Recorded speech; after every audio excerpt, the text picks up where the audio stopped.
Let's break down a simple animation before we dive into creating an actual animation from scratch in our next set of lessons. This lesson will help us understand how to think an animation between two screens and how it will help the user. So we can see here two screens and how we can bind them together or basically think animation between them. What happens when I drag from right to left? I want the second screen to take place of the first screen. This is an example of real-time interaction because the animation will happen as we drag the screen one out of a view. Using simple transformation principle of UX in motion, we can break down this animation. We're gonna scale down the first poster and move it towards left with rotating it by few degrees.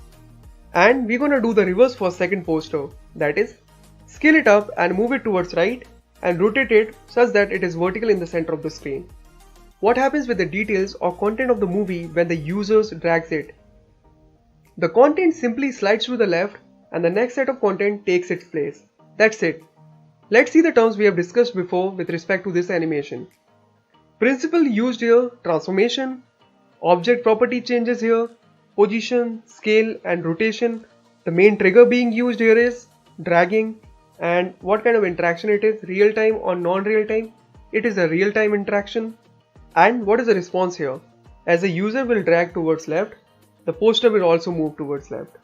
Using proper easing and timing values, an effective animation can be created.